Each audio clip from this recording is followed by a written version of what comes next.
All right, I appreciate you doing this. What happens? So this is Chuy, and you already heard my question, but for the sake of the camera, I'll say the question again. What do you think happens after this life? That's the $1 billion question, right? It is. With being Catholic, and what I've been taught is that there is an afterlife, or there's heaven. Yeah. So at least my thought right now is that that's where we go after this. Like, is heaven where you get to reunite with loved ones that had passed away, and hopefully get all the answers that we all have down here that we don't know. Yeah. And then you're like, oh my God, that makes so much sense now. It'll all make sense in the end. Yeah. Yeah. Do you believe so you believe in God currently? Yeah. And do you think that there's a heaven and a hell? Like, we're taught to believe that there's a lot. We talk about hell, but I feel like as long as people see, that's like the question that, like, I think as long as you're doing good in life, and I think we all come into life to help out each other in some sort of way, even if it's small or big. yeah. God already knows, and in general, the universe. In my understanding of in general, I think we have a different perception of God. Like, we think that God is this one person, but I believe that God in general, there's a universe or an also like higher person, higher thing that, like, I personally think that humans don't understand even to them. Yeah. Like, I think that we try to understand, but that's the beauty of it all, is that, like, we won't understand until we're gone. Yeah. And ultimately, like, let's just say there is no heaven. At that point, what does it matter if we don't understand? True. Do you feel like you have a relationship with God? Like you? Oh, 100%. I think. I mean, personally, for me, as a little kid, I've always had a relationship with God, and I think that relationship is also within myself. Like, kind of like our self-conscious of what we say. I feel like that conversation is almost with God Himself as well. When you like a relationship involves like a give and take, right? So like we talk to God and God talks to us. Do you feel like you get the second part of that, God talking to you? Or I'm imagining you pray. Would that be how you talk to God? Probably did as a kid. As a kid, I was taught as to, like, prayer is talking to God. I feel like as I got a little bit older, I feel like just regular talking to Him it's a combination of both. It doesn't have to be like all formal. Yes. Yeah. So I think just remembering that He's the person that you're ultimately making conversation and making choices under, even yourself, is part of that prayer. How would you picture God? Like, I'm not saying that He has to be like an old guy with a beard or anything like that, but do you think it's possible to picture God? Like could we as humans understand? The best way that I can describe that is almost like, as a kid, I always imagine creating a new color. A new color that, like, the world has never seen. Okay. And if you think of that concept, almost like saying, like, what does God look like, is kind of like what I'm envisioning is what God looks like, in the sense of, like, when we see God, it's going to be something so beautiful that, like, our eyes have never understood. Yeah. And we're just like, wow. Yeah. Because the concept of coming up with a new color, because we already, like, as a kid, I'm gonna mix a few colors here and there, new color. Yeah. But now that we've gotten, like, older and higher technology, we can pretty much do that color of mixing any color.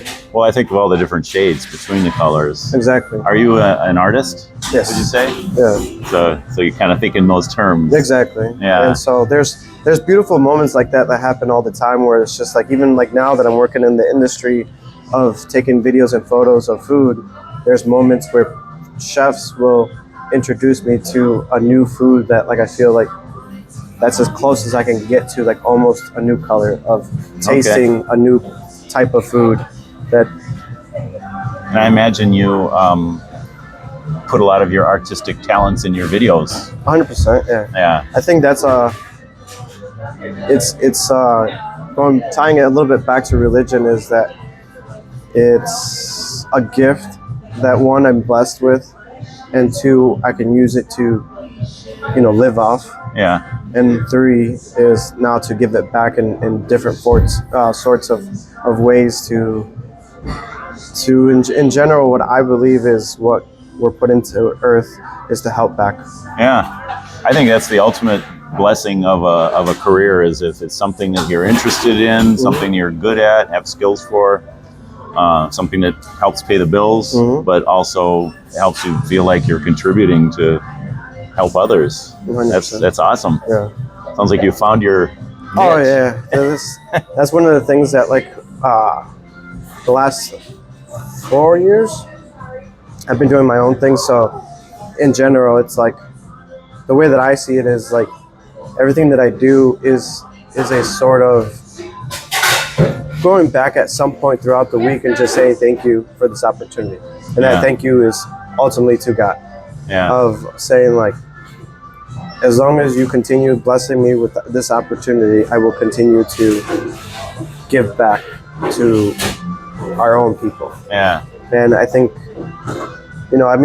obviously talking about religion is a very touchy feeling, or touchy subject, because we all have different beliefs and different religions. Yeah.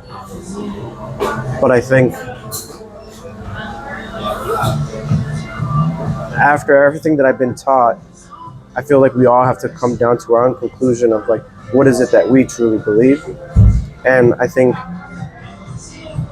ultimately a lot of things are human based, but we're given those opportunities to come up with our own conclusion of how we want to live our own life. And at least for me, the way that I've chosen is, there's the Bible, multiple Bibles, and they're ultimately kind of saying the same thing. So if we stick to number one thing is, I love stories. So when I hear all these stories, you're like, wow, that's amazing, like how that story happened. Yeah. But ultimately, I feel like we're not supposed to be taking it as like this is how beautiful and how magical and dramatic everything has to be.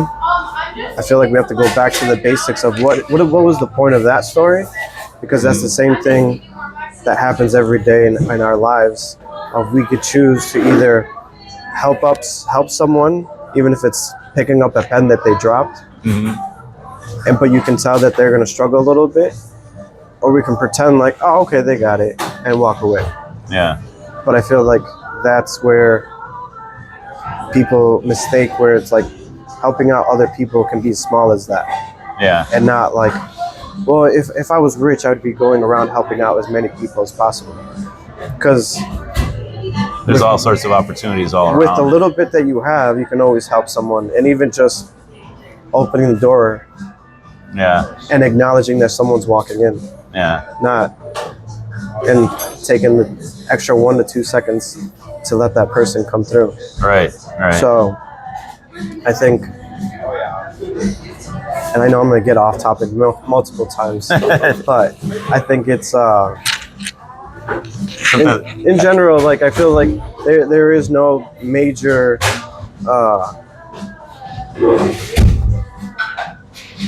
this is how you have to, like, go back to God. It's just simple task every day, and do as much as you possibly can with as little or as much as you have. Yeah.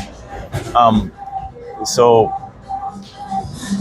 it sounds like you have a strong sense of appreciation. Anytime, like, let me ask you this: like, when you say you're blessed, right? What does that word blessing mean to you? What does it mean to be blessed? I use the word blessed more because I feel like we also use the word lucky, Yeah, and that's the other one I was thinking of, and it's like you didn't say that. You said you were blessed. You know. And I think lucky is basically the same word in the sense of like, but a lot of people don't use the word blessed because they're afraid of like how connected it is to religion. Right. Yeah. And I feel like lucky is also a word that just feels like it happens out of nowhere. Yeah. But It's like random chance and. But when you're technically doing things with intention to get those opportunities, you're not lucky. Yeah. But you ultimately still want to be thankful for those opportunities. Yeah. So if anything, if people don't want to use a religion word, just say I'm very thankful for this opportunity.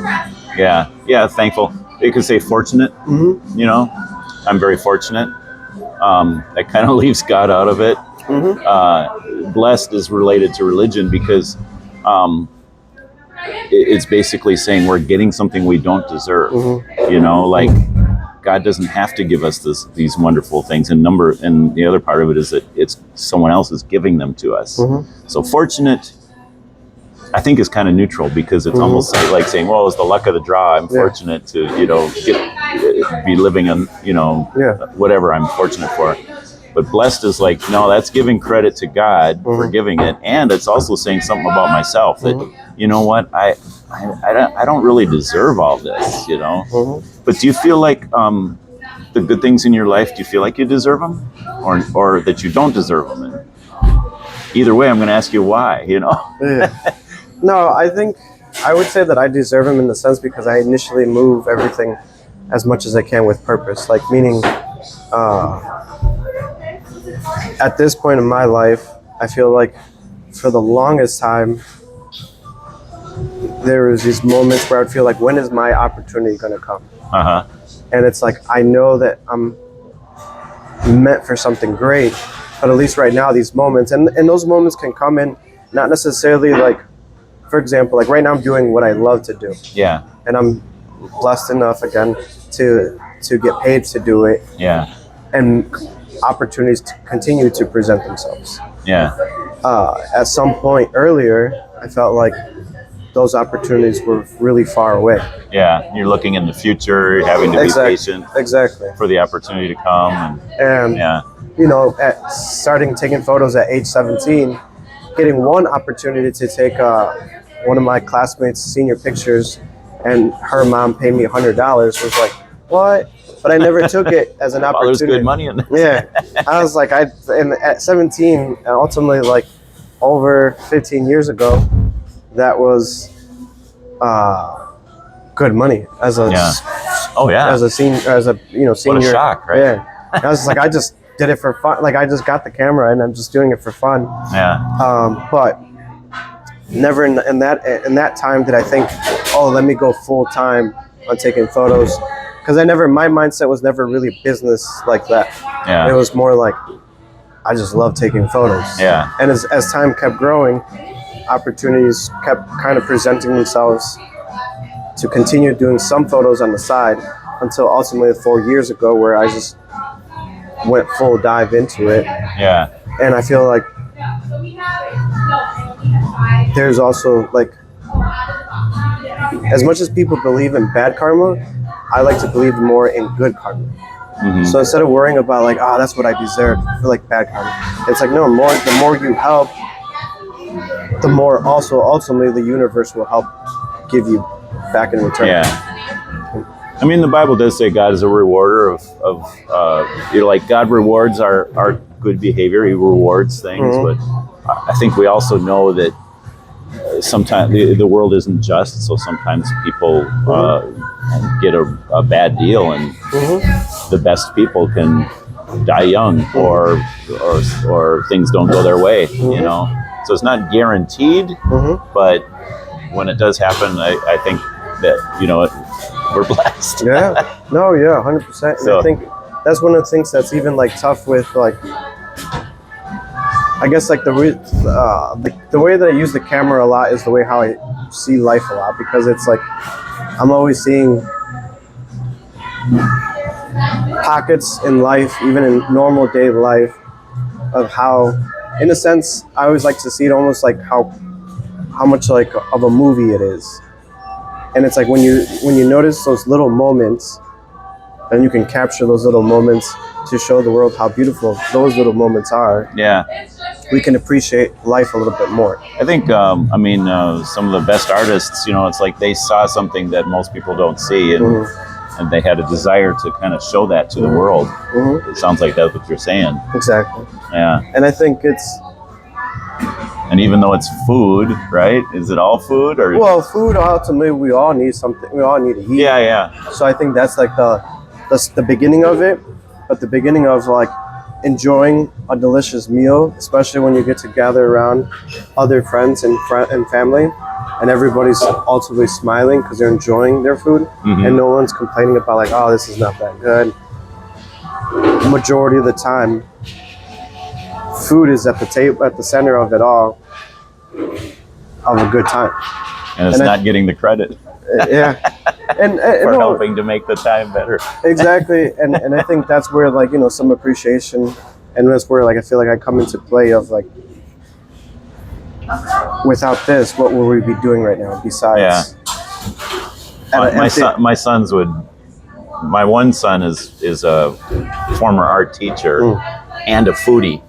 So, and like a chef and like a gourmet, so he would really appreciate that. Oh yeah. No, I'm not.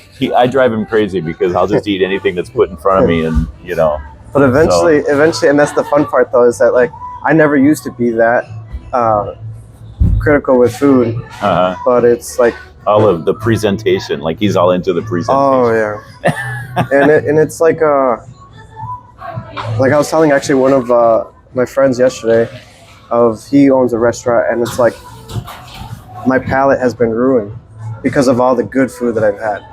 Oh. Because it's like there's times where I'd be like, you just want to appreciate like fast food, or I can't necessarily appreciate it anymore because like it's like you ultimately know that like this food is just because I need something fast. Yeah. You're settling. You basically are. Yeah. And it's like taking for granted like homemade meals, especially if like the person who's cooking is really excited to cook for everybody. Yeah. Eventually you realize that's basically a chef who's putting their heart into this, in my perspective, from what I do, art piece. And it might not be necessarily because you're looking at it how beautiful it is, but once you actually enjoy it, you're like,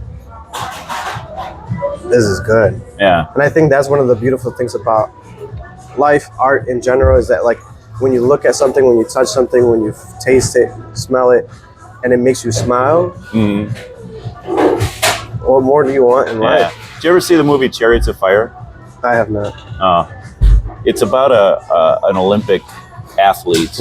He's probably the world's best runner,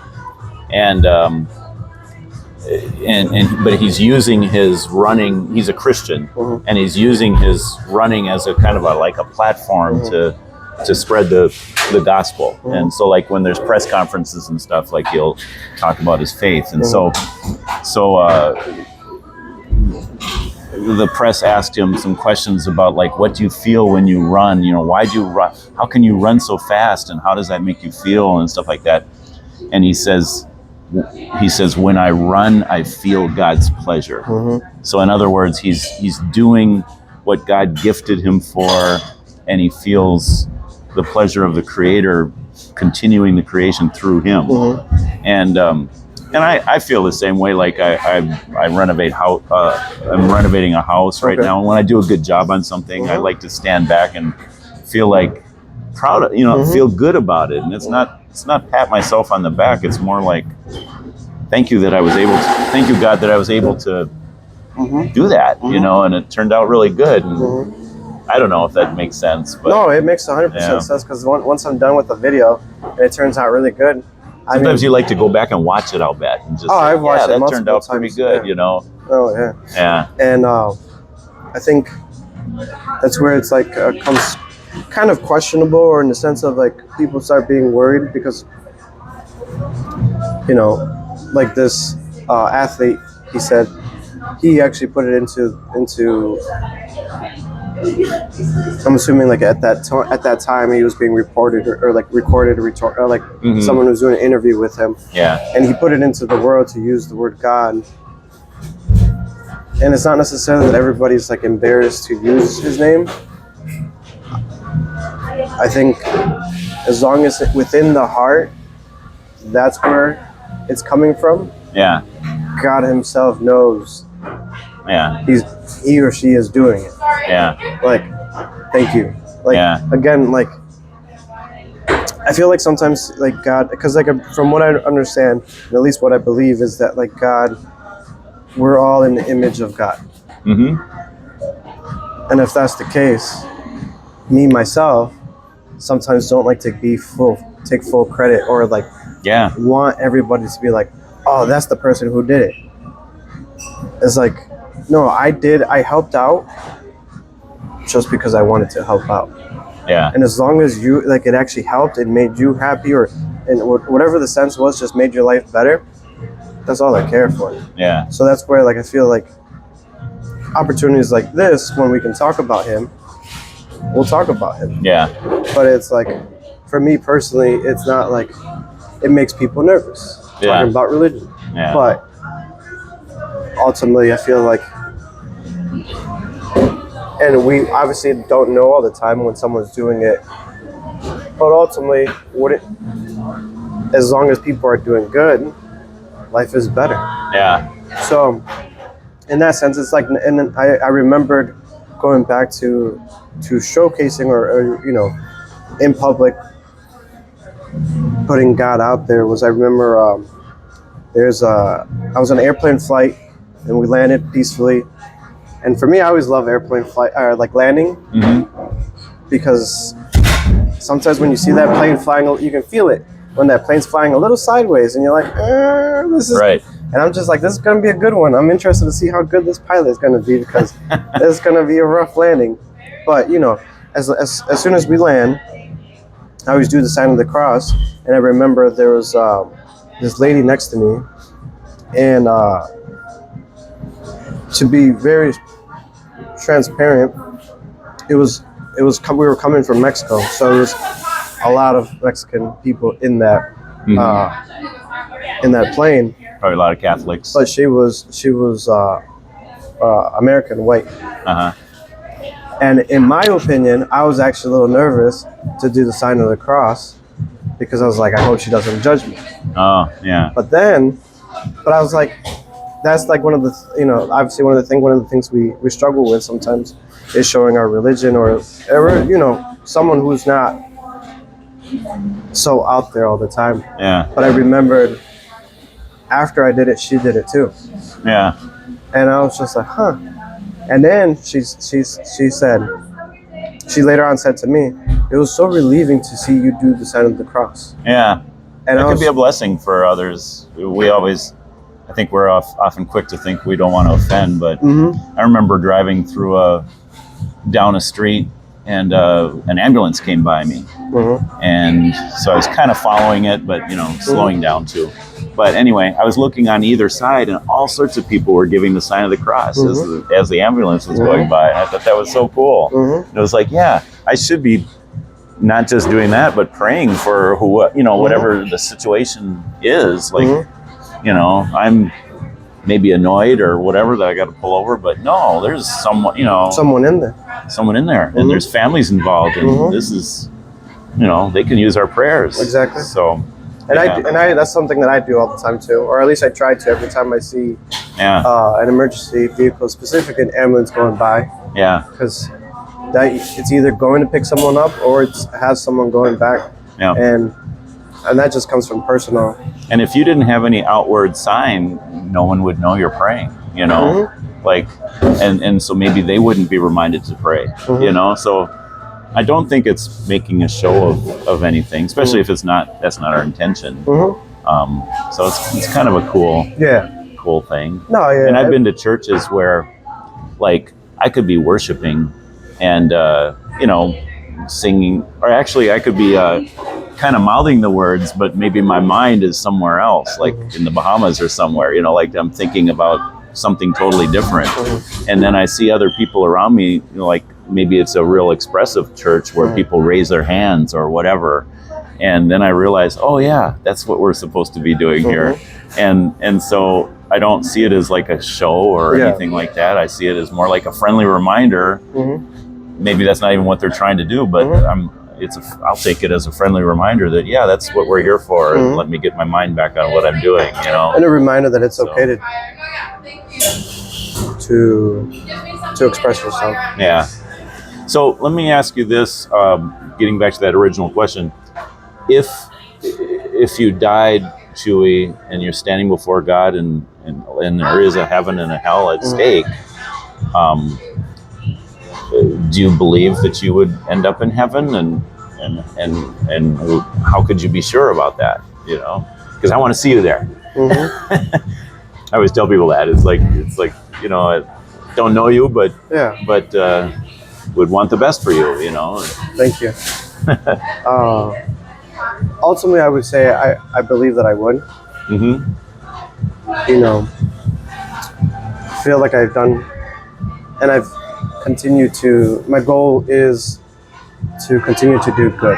Yeah. So where my heart is right now, from what I understand and what I was taught, was that like a sin is committed when the heart is already committed to doing it, even before the action has been done. Yeah. So I feel like, how does it not make sense to do vice versa? Where the heart has already been committed to continue doing good. Oh yeah, okay. So in other words, God knows your heart. He knows your intentions. Correct. Yeah. Here's a hard thing to hear. If you are going to heaven and there's people who are going to hell, would you say that you're a better person than them? No. Yeah, that's hard, you know. It's the simplest answer, yeah, no. Yeah, it's like, no, we don't, you know, that's not. So why is it though that some people would end up in hell and some in heaven, you know? So that's a hard. Hell is not supposed to be an easy subject to think about, and yet when I read the Bible, Jesus taught more about hell than heaven. I think because he didn't want people to go there. He was warning people, and you know. So you're Catholic. Did you go to like catechism and all of that sort of thing? I did like my first communion, my confirmation. Confirmation. So you had the classes, and then I went to a Catholic high school, and then a Catholic college. Oh, okay. So. Oh, wow. You're well versed in, and probably even like world religions and everything. A little bit. Yeah. Mostly more in the Catholic range, but I think again, for me, ultimately, it was kind of like choosing, learning about it and understanding about it, and then ultimately choosing what you want to believe in. So, if going to heaven, somehow we're not better than the people that end up in hell. So I'm pretty sure you would say, like being Catholic, you would, and I'm not Catholic, just so you know, but I'm Christian. You're not perfect. You've committed sins. So if a person is a lawbreaker, like for example, I'll give you a short little good person test. How many lies have you told in your life? Oh, bajillion. Okay, more than you can remember, right? Think God remembers them all? No, I mean, probably. If you wanted to. Yeah. With no effort whatsoever. It'd be like, God knows everything about us, right? Exactly. So what would you be called if you've told lies like that? If I told, what would people call me if I told lies? What would you be called? Like if you murder someone, you're a murderer. If you tell lies, you're a liar. A liar. Have you ever stolen anything? What would you be called? Stealer? Robber? Yeah, a thief. Thief. Yeah. I don't know if maybe a thief is someone who like sneaks in and... No, a thief is just someone who takes something. Yeah.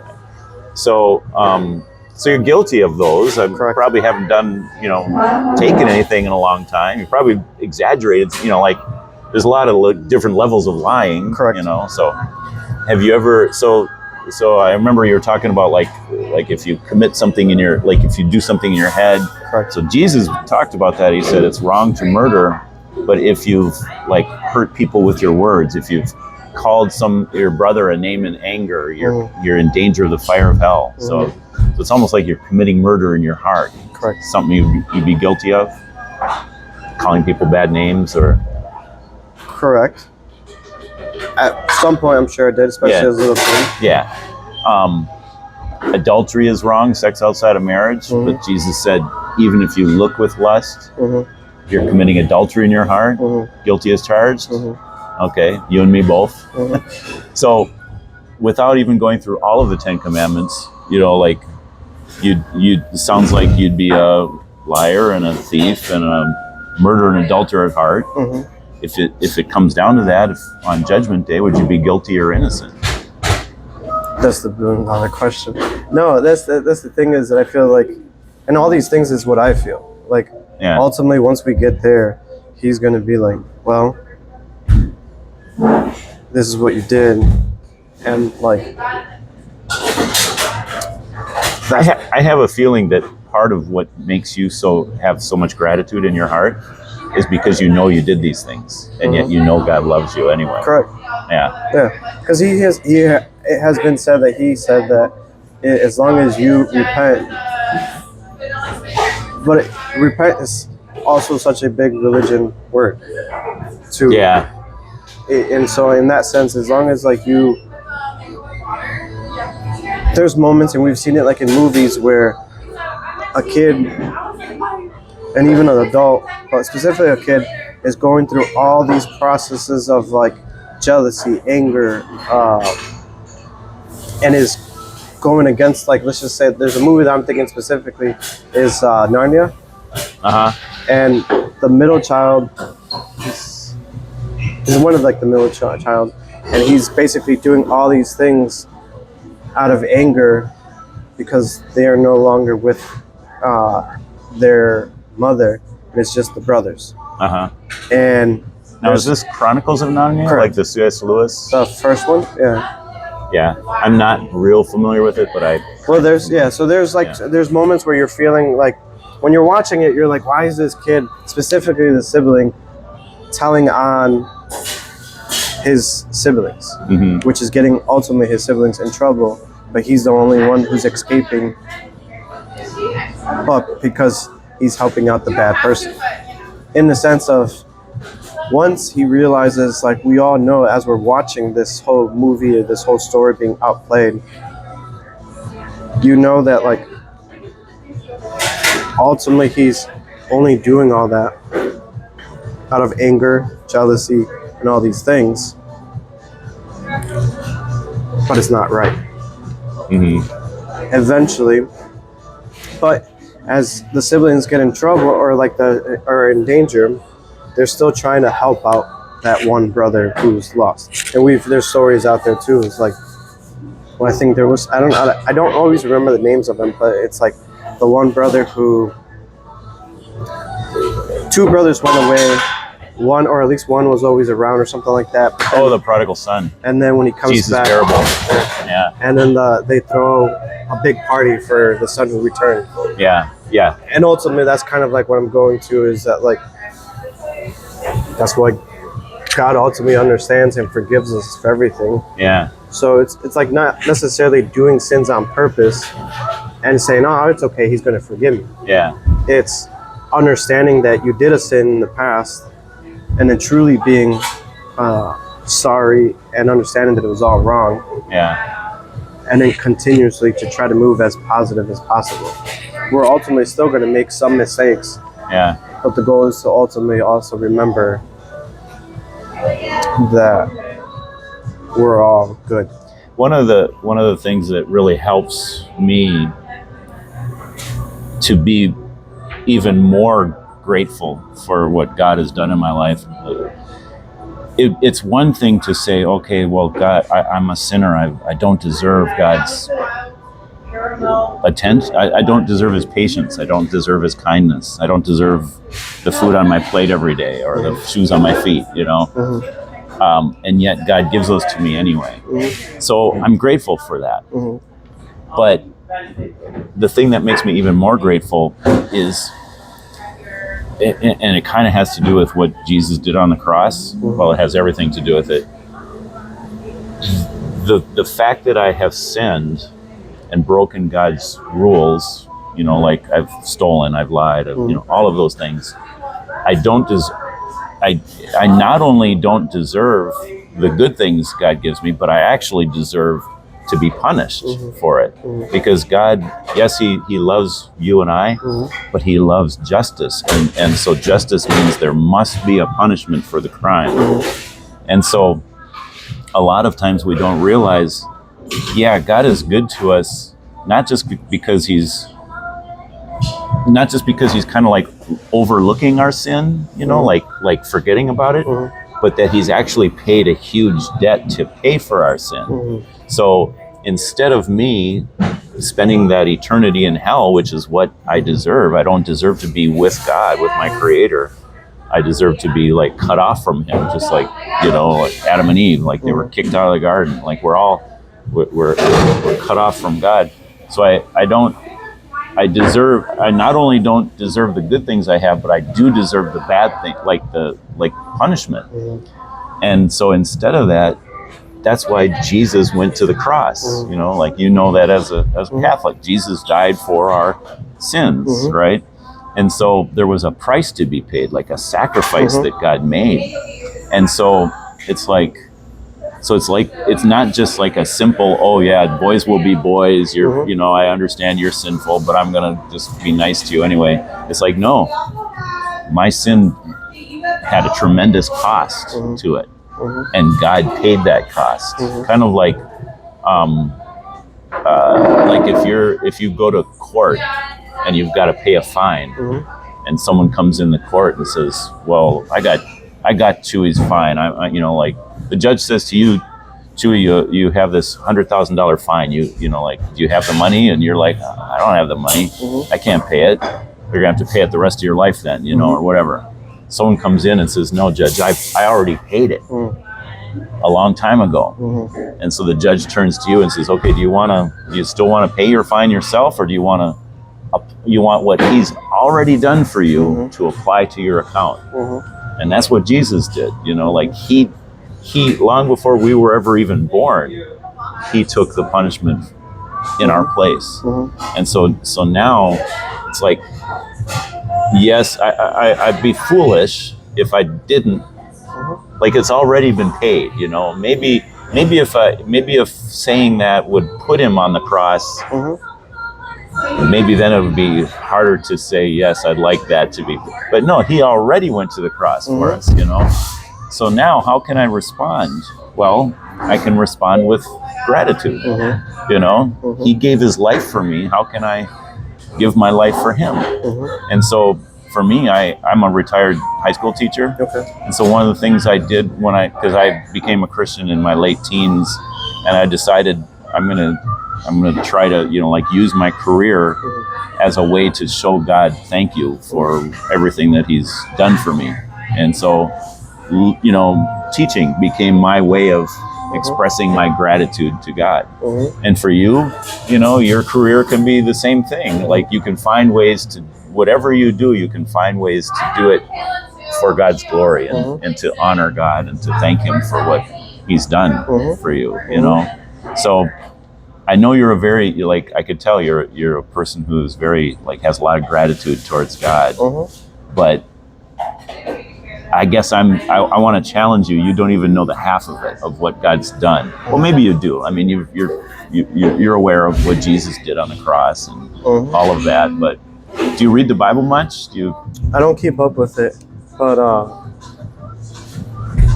there's stories that I remember. Yeah. One of my first reactions to, after people really told me and helped me to understand what the cross was all about, was like, okay. And one of the things they said was, and actually Jesus originally said this, he said, if you love me, you'll keep my commands, right? So it's like, okay, well, he died on the cross for me. Yes, I do want to keep his commands, but I don't know what they all are, you know? And so I better start reading the Bible so I can find out. And so I started this lifetime habit of, you know, daily Bible reading. I just read a section a day, you know, and why do I keep reading it over and over again? Because I forget, you know. So No, it's definitely a constant reminder of, what it means to follow him.